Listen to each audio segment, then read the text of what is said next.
Einsam und vergessen stehen sie in der Gegend rum. Und das trotz teils regem Publikumsverkehr. Die Rede ist von öffentlichen Telefonstellen. Telefonieren kann man mit ihnen spätestens Anfang 2023 nicht mehr. Bundesweit werden sie bis 2025 abgebaut. Alle? Nein.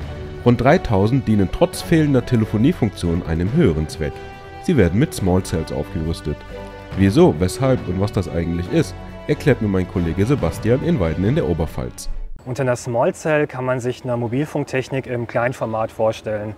Die ist also wesentlich kompakter und einfacher zu verbauen als eine Mobilfunktechnik, die an einem großen Dachstandort oder an einem Turm auf einer Wiese hängt. Das Besondere an diesem Standort ist, dass wir bis jetzt eigentlich nur Small Cells im LTE-Bereich angewendet haben, 2,6 GHz als Frequenzband, und hier an der Stelle von außen gar nicht erkennbar haben wir jetzt 5G-Technik eingebaut. Das haben wir in 3 Städten bis jetzt pilotiert hier an der Stelle. Eine davon ist eben Weiden, deswegen sind wir hier und schauen uns das ja an.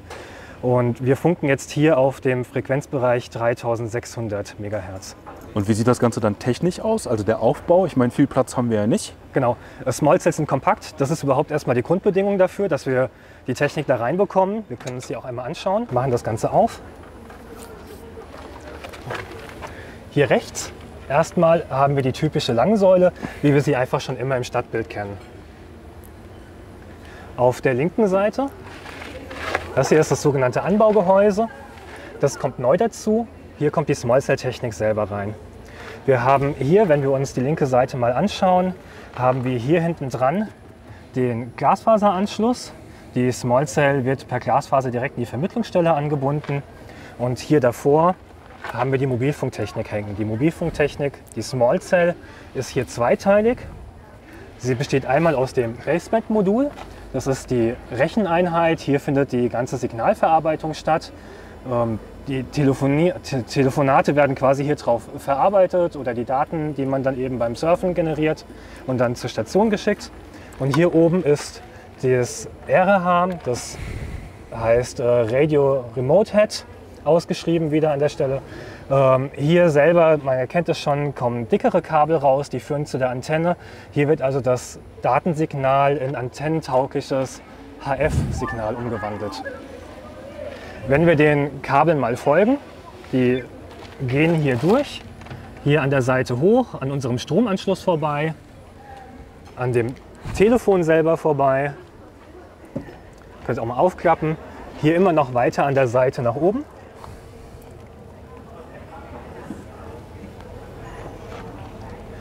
Bis nach ganz oben, über diese weißen, dünnen Käbelchen in das Leuchtkennzeichen.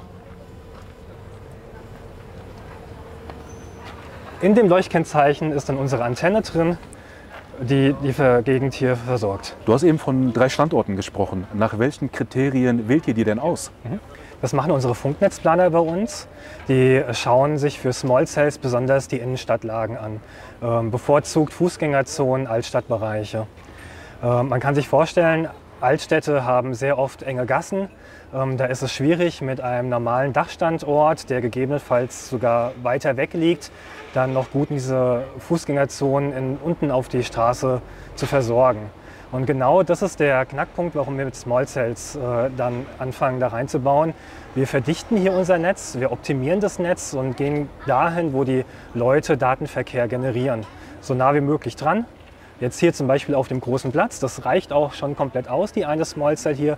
Wir haben einen Versorgungsradius von 200 Meter im Schnitt und können dann hier die ganzen Datenströme, die entstehen, gerade abends, ne, wenn man dann hier noch der Barbetrieb richtig losgeht, direkt abfangen und in unser Netz abführen.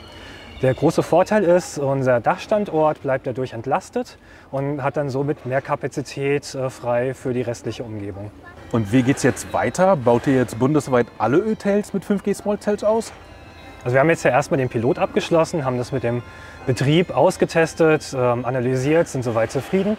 Und wir fangen jetzt dieses Jahr noch an mit dieser Technikvariante, die wir uns heute angeschaut haben, gerade in Süddeutschland weitere Städte und Standorte auszubauen.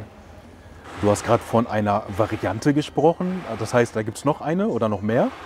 Ja, wir haben noch eine zweite 5G Small Cell Variante, die in Norddeutschland dann vorwiegend zum Einsatz kommt. Das schauen wir uns aber am besten direkt in Hattingen an, die ist etwas komplexer. Dann auf nach Hattingen. So, bevor es aber nach Hattingen geht, haben wir uns noch mal kurz hingesetzt für eine kleine Stärkung. Und wir wollen ja natürlich noch einen Speedtest machen. Wir wollen ja wissen, wie viel Geschwindigkeit hier tatsächlich ankommt. Die Small Cell ist jetzt ungefähr 50 Meter von uns weg. Und ich starte einfach mal den Speedtest. So, der Speedtest ist durchgelaufen und wir haben im Download ganze 847 Mbit und im Download 101 Mbit. Sind das Datenraten, mit denen du zufrieden bist? Ja, das passt. So wollen wir es haben. Super, dann bin ich mal gespannt, was uns in Hattingen erwartet.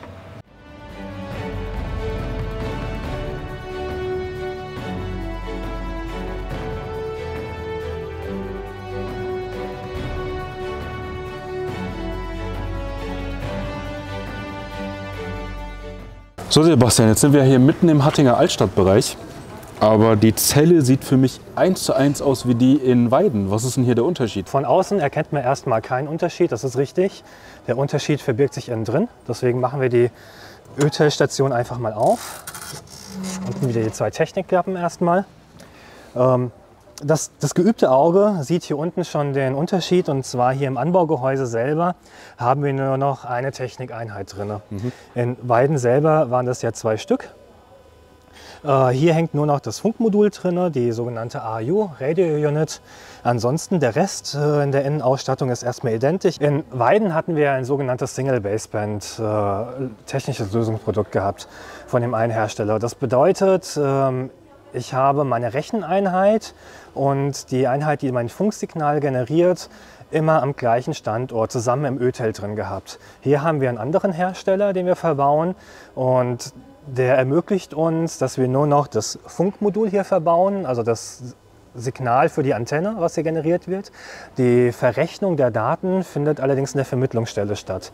Das hat für uns den Vorteil, dass wir an diesen Rechencomputer quasi nicht nur eine Funkantenne anschließen können, sondern sogar mehrere. Das schauen wir uns am besten aber einfach in der Vermittlungsstelle selber an, da ist es nochmal besser zu verstehen.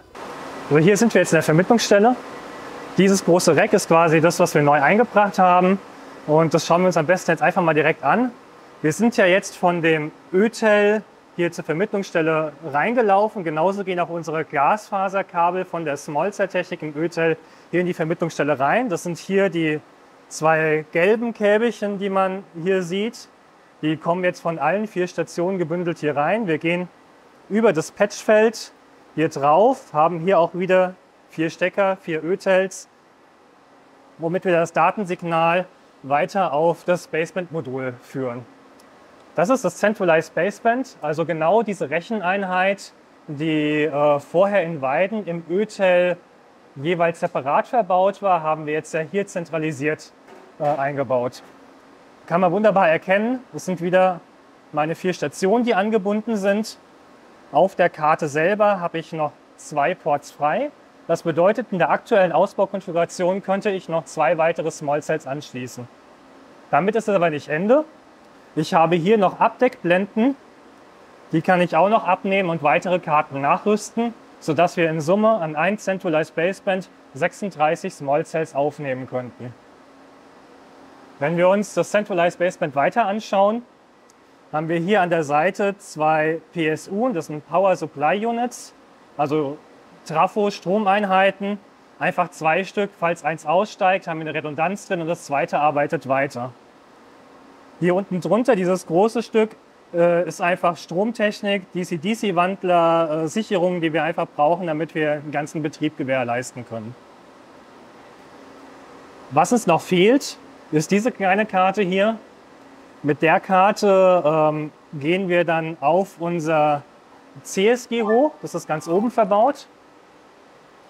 Das hier ist das aktive Technikmodul, von der wir aus in das weite Core-Netz gehen mit unserer Anbindung. Denn unsere Mobilfunktechnik, die Daten möchten ja dann raus in die weite Welt. Und auch hier ist das CSG wieder redundant angebunden, damit, falls eine Glasfaseranbindung irgendwie kaputt gehen sollte, die zweite einspringen kann. Der Aufbau hier in Hattingen scheint ja deutlich weniger aufwendig zu sein. Täusche ich mich oder ist dem so? Ja, das ist schwierig und gar nicht so pauschal zu beantworten. Hier in Hattingen habe ich den großen Vorteil, ich habe nur eine Centralized Basement Unit, also ein Modul, eine Recheneinheit, die ich aufbauen muss. Das birgt natürlich Vorteile. Auf der anderen Seite teile ich meine Gesamtmaßnahme auf 2 Orte auf. Ich muss einmal mein Ölzelt draußen für die Small Cell Aufnahme ertüchtigen, dort Hardware einbauen.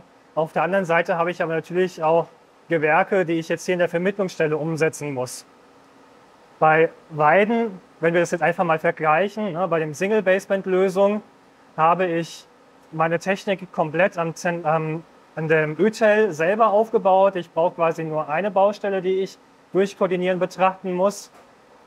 Aber dafür benötigen wir einfach in der Gesamtlösung mehr Hardware-Technik. Ab dem nächsten Jahr startet die Telekom also verstärkt in den Rollout von 5G Small Cells in Innenstädten und Fußgängerzonen. Wie die technische Umsetzung hier in unseren öffentlichen Telefonsäulen aussieht, haben wir jetzt anhand von 2 Beispielen gesehen. Falls euch das Video gefallen hat, dann gebt mir doch gerne einen Daumen nach oben.